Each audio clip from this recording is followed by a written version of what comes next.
El crecimiento anual promedio del PIB pronosticado para México es de menos 9.2% en 2020, de 3.7% en 2021 y de 2.6% en 2022, de acuerdo con varias instituciones que advirtieron que tales pronósticos sufrirán modificaciones a medida que avance el proceso de vacunación, debido a que la recuperación económica del país se dará en tanto se logre reducir la cadena de contagios de COVID, así como de acuerdo con las nuevas medidas que instrumenten los gobiernos.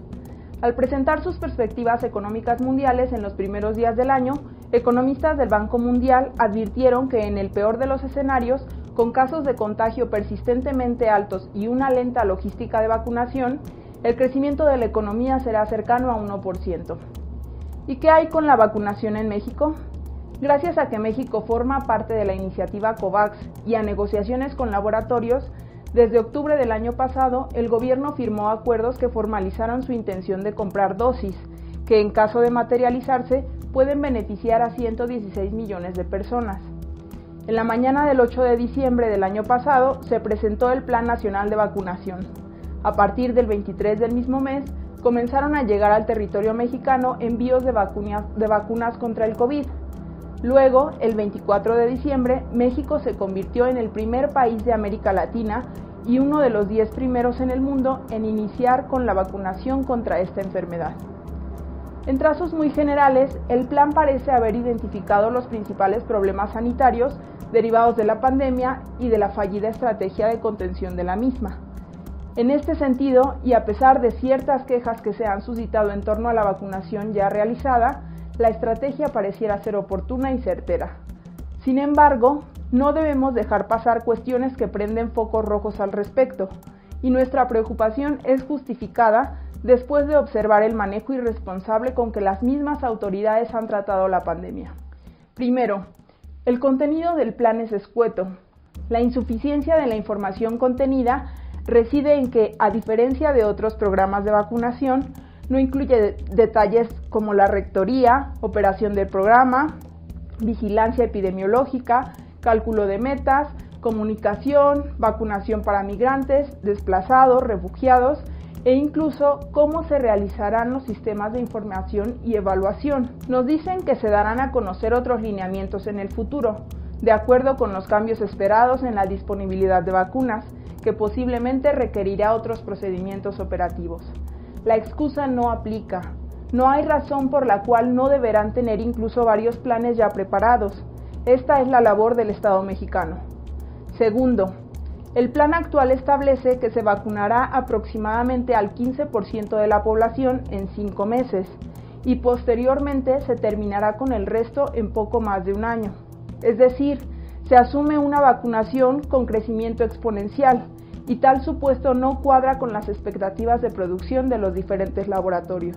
Tercero, el dinero disponible para la compra de vacunas, 20,000 millones de pesos, es importante, pero es insuficiente.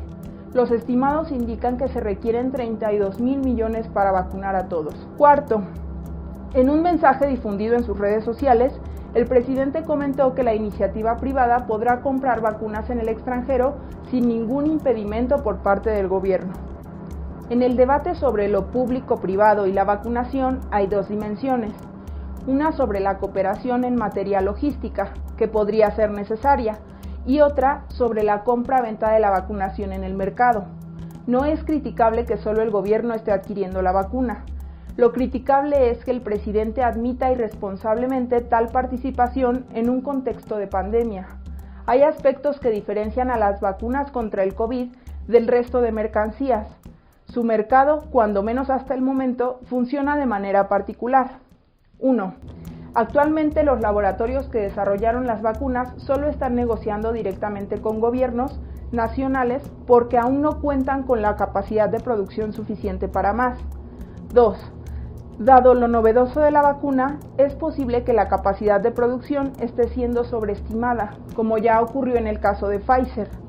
3. Hay laboratorios que recibieron recursos del gobierno de otros países, por lo que estaban atados a que las primeras dosis fuesen entregadas allá. De ahí que las vacunas para México solo puedan entregarse meses después. 4. El mercado privado no solo estaría compitiendo con el gobierno por las vacunas, sino por todos los bienes y servicios necesarios para garantizar la cadena de distribución y aplicación de las mismas. Esta situación genera entonces que una dosis vendida por el sector privado sea una dosis menos para los de menores ingresos.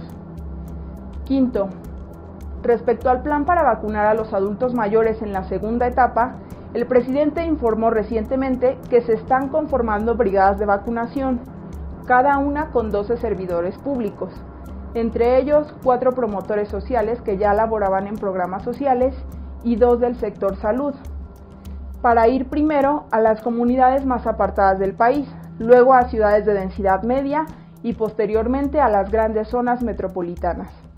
Dejando de lado las críticas que ha recibido el gobierno de la 4T por el uso de políticas para fines electoreros, la investigadora y columnista Viridiana Ríos explica que está comprobado que las zonas urbanas más hacinadas deberían ser prioritarias. Finalmente, es criticable el sentido discursivo que las diferentes instancias han generado alrededor de la vacunación. Insisten en repetir una y otra vez que realizan las actividades que les corresponden, incluso las más básicas, por instrucciones del presidente. Me refiero a los representantes de la Secretaría de Relaciones Exteriores, del CONACYT y de la propia Secretaría de Salud. ¿Dónde queda la responsabilidad de estos funcionarios públicos? México ha buscado compensar los problemas graves de su sistema de salud, de su atraso en ciencia y tecnología y del tratamiento que dio a la pandemia con una estrategia que se festejaba al mismo tiempo que las noticias de saturación de hospitales, desabastos y repuntes de contagios continuaban. Adicionalmente, como han señalado diversos especialistas, los efectos de la vacunación en la salud no son inmediatos y tendrán por tanto un efecto con mayor retraso en la economía. Así, con corte el 8 de enero, México ocupa el segundo lugar en América Latina en cuanto al total de vacunas contra el COVID ya administradas. Sin embargo, la proporción por cada 100 habitantes es apenas de 0.05 personas inoculadas.